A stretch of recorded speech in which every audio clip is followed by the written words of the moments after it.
Hey guys welcome back to my channel. So आज के আমি বেসিক ইলেকট্রিক্যাল ইঞ্জিনিয়ারিংয়ের উপর কিছু কোশ্চেন নিয়ে এসেছি, যে কোশ্চেনগুলো তোমাদের জিলেটের জন্য ভীষণ ইম্পর্টেন্ট এবং সেমিস্টার এক্সাম ভিউ থেকেও খুবই ইম্পর্টেন্ট। এইভাবেই প্রতিদিন আমি চ্যাপ্টার ওয়াইজ বিভিন্ন এমসিকিউ টাইপ কোশ্চেন নিয়ে আসবো, যেগুলো কম্পিটিটিভ এক্সামের জন্যও অ্যাজ ইউজুয়াল ইম্পর্টেন্ট। ওকে, সো চলো সেশনটা স্টার্ট করা যাক। First question, find the current in the circuit. এই সার্কিটে যে কারেন্টটা আছে সেটা তোমাকে বার করতে হবে। ওকে, তো ফার্স্টে দেখো, খুব ইজি কোশ্চেন। আমরা একটা ফর্মুলা জানি, V is equals to I R, ঠিক? অর্থাৎ কারেন্ট বার করতে বলেছে, তাহলে আই ইজ ইকালস টু কী হবে? V by R. এখানে ভি এর ভ্যালু দেওয়া আছে, দেখো কত, ভি এর ভ্যালু দেওয়া আছে এখানে 120 দেওয়া আছে। আর এর ভ্যালু কত দেওয়া আছে দেখো, 20 ওহম আর 40 ওহম, দুটো রেজিস্ট্যান্স সিরিজে। আমরা জানি সিরিজে রেজিস্ট্যান্স লাগানো থাকলে দুটো যোগ হয়ে যাবে, অর্থাৎ আর ইজ ইকালস টু কী হবে? 40 + 20 60 ওহম হয়ে যাবে, ঠিক আছে? আর ভি হচ্ছে 120। তাহলে ফর্মুলা বললাম I is equals to V by R. তাহলে ভি এর ভ্যালু আমরা জানি 120 আর আর এর ভ্যালু জানি 60। দ্যাট মিন্স কাটলে হয়ে যাবে সঠিক অ্যান্সার অপশন বি, অর্থাৎ 2 অ্যাম্পিয়ার হয়ে যাবে সঠিক answer. Okay, so next question number 2, material which easily allow the passage of electrical current are known as. অর্থাৎ যার মধ্যে দিয়ে খুব ইজিলি ইলেকট্রিক্যাল কারেন্ট পাস হতে পারে তাকে আমরা কি বলি? খুব ইজি কোশ্চেন, এটা সবাই বলতে পারবে আশা করি। তাকে আমরা বলি কন্ডাক্টর। অপশান বি হয়ে যাবে সঠিক অ্যান্সার, তাকে আমরা বলি কন্ডাক্টর। ওকে ওকে, কোশ্চেন নাম্বার 3। খুব important question. A wire of length 2 meter and another wire of length 5 meter are made up of same material and have the same area of cross section. Which wire has higher resistance?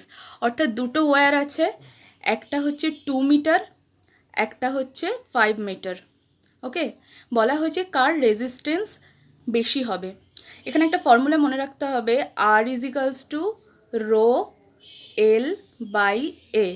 এটা ইলেকট্রিক্যালে খুব important একটা formula, যেখানে আর implies resistance, এল হচ্ছে length of the conductor, এ হচ্ছে area of the conductor. তাহলে আমরা এই ফর্মুলা থেকে দেখতে পাচ্ছি আর ডাইরেক্টলি প্রপোর্শনাল টু এল, অর্থাৎ রেজিস্ট্যান্স বাড়লে, লেন্থ বাড়লে রেজিস্ট্যান্স বাড়বে, লেন্থ কমলে রেজিস্ট্যান্স কমবে। তাহলে এখানে যেই ওয়্যারের লেন্থ কম তার রেজিস্ট্যান্স কম, অর্থাৎ 2 মিটারের রেজিস্ট্যান্স কম, আর 5 মিটারের রেজিস্ট্যান্স কত হবে?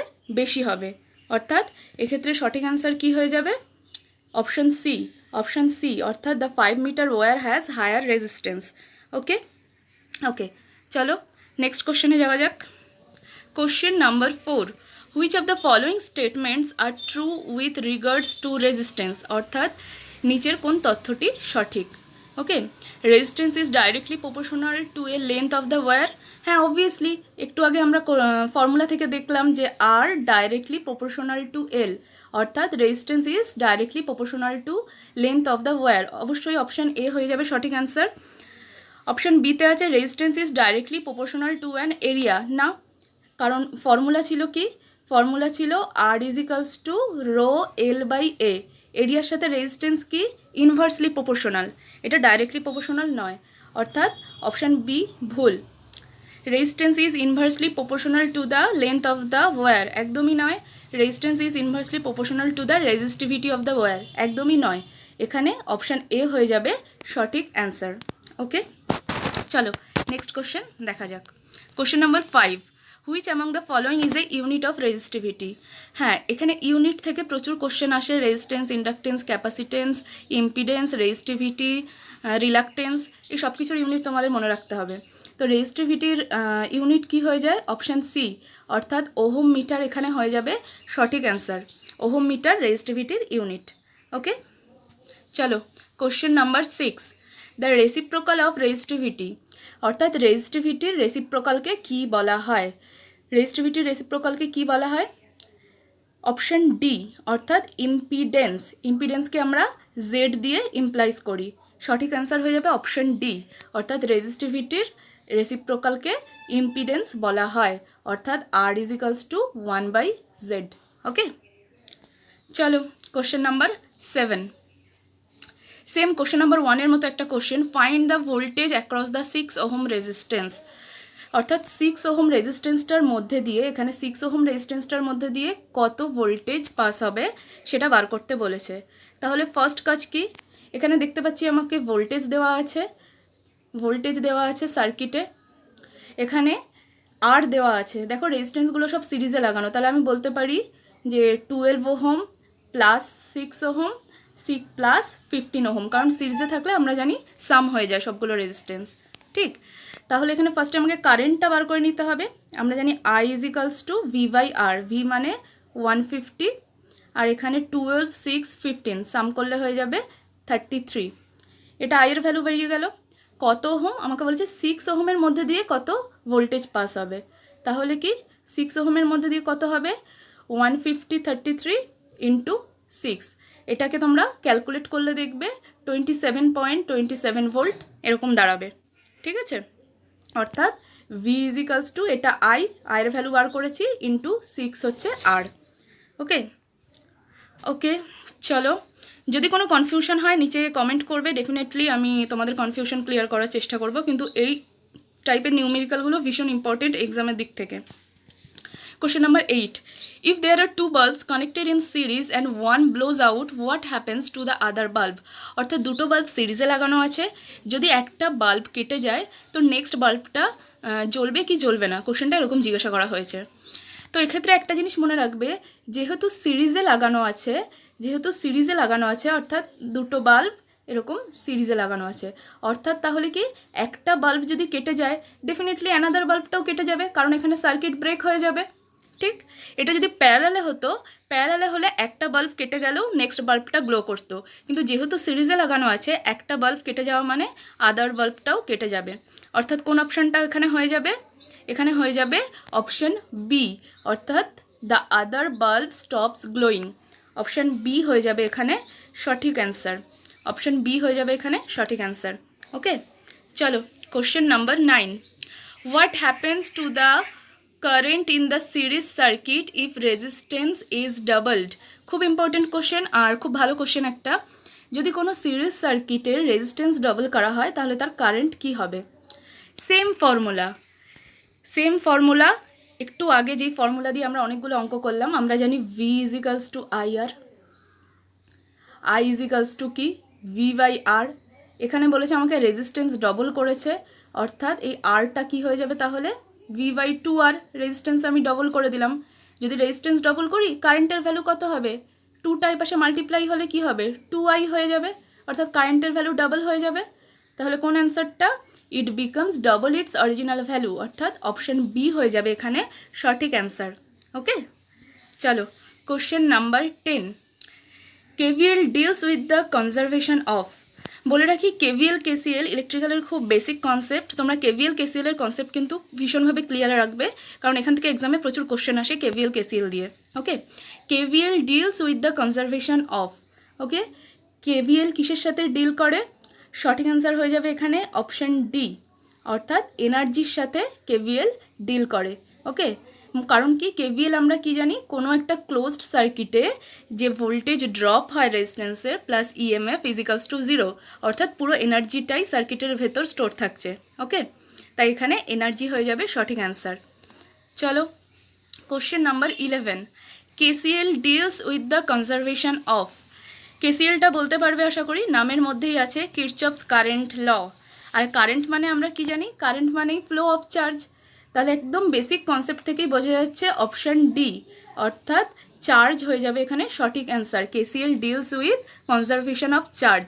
আর KCLটা কি জিনিস, KCLটা হচ্ছে কোনো একটা নোড বা জাংশনে ইনকামিং কারেন্ট আর আউটগোয়িং কারেন্টের সাম হয়ে যাবে ইকুয়াল। ইনকামিং কারেন্ট আর আউটগোয়িং কারেন্ট ধরে নিলাম, এখানে I1 incoming current, I2 incoming current, I3 incoming current আর I4টা হচ্ছে আউটগোয়িং, এই যে অ্যারো চিহ্ন দিয়ে। তাহলে কি হবে I1 plus I2 plus I3 is equals two I4।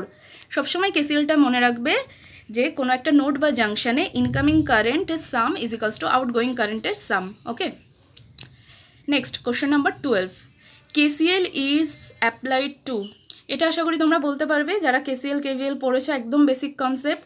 KCL কোথায় অ্যাপ্লাই করা হয়, একটু আগে আমি বললাম কোনো একটা নোড বা জাংশনে যেখানে আউটগোয়িং কারেন্ট আর ইনকামিং কারেন্টের সাম 0 হয়। তাহলে কেসিএল কিসের সাথে ডিল করছে বা কোথায় অ্যাপ্লাই করা হয়? নোড, অর্থাৎ অপশান বি হয়ে যাবে সঠিক অ্যান্সার। ওকে, তোমরা যদি সূত্রগুলো পড়ো একটু ভালো মতো বা মানে একদম বেসিক কনসেপ্ট থেকে দেওয়া হয়েছে কোশ্চেনগুলো, এই ধরনের কোশ্চেন প্রচুর আসে। What is the value of the current I? এখানে কারেন্ট আই এর ভ্যালু, এটাও একদম কেসিএল এর কনসেপ্ট থেকে দেখতে পাচ্ছ। দেখো এখানে অ্যারো চিহ্ন দেখে বুঝতে হবে যে কোনটা ইনকামিং কারেন্ট কোনটা আউটগোয়িং কারেন্ট। এখানে অ্যারো চিহ্ন দেখে বুঝতে হবে, দেখো 2 অ্যাম্পিয়ার আউটগোয়িং কারেন্ট অ্যারো দেওয়া আছে, 5 অ্যাম্পিয়ার আউটগোয়িং কারেন্ট অ্যারো দেওয়া আছে, 4 অ্যাম্পিয়ার আউটগোয়িং কারেন্ট, ঠিক। আর ইনকামিং কারেন্ট কি? আই আর 3 অ্যাম্পিয়ার, ঠিক। তাহলে আমি কি বলছি? সাম অফ ইনকামিং কারেন্ট অর্থাৎ I plus 3A is equals to some of outgoing current অর্থাৎ 2A plus 4A plus 5A, ঠিক আছে। তাহলে এখানে কত হলো? 3 আর একটা আই মানে হচ্ছে 3 প্লাস আই, আর এপাশে হচ্ছে 5, 4 আর হচ্ছে 2। তাহলে আয়ের ভ্যালু কত হয়ে যাবে এখানে? 8 অ্যাম্পিয়ার। ওকে, কারণ এখানে 11 আর এই 3টা এপাশে আসবে, -3 হয়ে যাবে, দেন 8 অ্যাম্পিয়ার, অর্থাৎ অপশান এ হয়ে যাবে এখানে সঠিক অ্যান্সার। ওকে, নেক্সট কোশ্চেন নাম্বার 14। সেম এই ধরনের কোশ্চেন আমি আরও দুটো এর আগে করিয়েছি। ওকে, এটা আশা করি তোমরা নিজেরাই পারবে, একটু ট্রাই করো। ওকে, দেখো এখানে ভি এর ভ্যালু দেওয়া আছে, এখানে দেখতে পাচ্ছি আমি রেজিস্ট্যান্সগুলো সব সিরিজে লাগানো। সিরিজে লাগানো মানেই আমি বলেছি সব রেজিস্ট্যান্সগুলো সাম হয়ে যাবে। তাহলে আর এর ভ্যালু কত হলো? 15 প্লাস 10 25 প্লাস 5 মানে হচ্ছে 30 ওহম। আর ভি এর ভ্যালু দেওয়া আছে এখানে 12 ভোল্ট। তাহলে এখানে আই এর ভ্যালু আমি সহজে বার করতে পারবো, I is equals to V by R, মানে 12/30। এটা আই এর ভ্যালু বেরিয়ে গেল কত ওহমের মধ্যে দিয়ে? 10 ওহমের মধ্যে দিয়ে, অর্থাৎ ইন্টু 10। ওকে, তাহলে কি 10 3 কাটলে 4, অর্থাৎ option B 4 volt, option B হয়ে যাবে তোমাদের সঠিক অ্যান্সার। ওকে, নেক্সট, একটু সাউন্ডের জন্য হয়তো প্রবলেম হতে পারে। Question number 15। কোশ্চেন নাম্বার 15 একটু হেজি আসছে কোশ্চেন নাম্বার 15টা। ওকে, একটু সাথে থাকো, আমি একটুখানি দেখছি কি হয়েছে।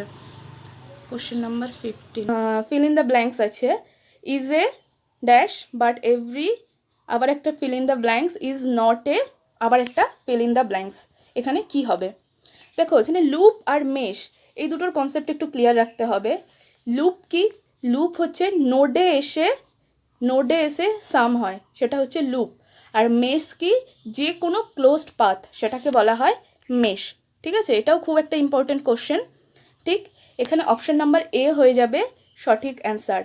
Mesh, every mesh is a loop but every loop is not A mesh, এই অপশান নাম্বার এ হয়ে যাবে সঠিক অ্যান্সার। এই ছিল তোমাদের আজকে 15 কোশ্চেন।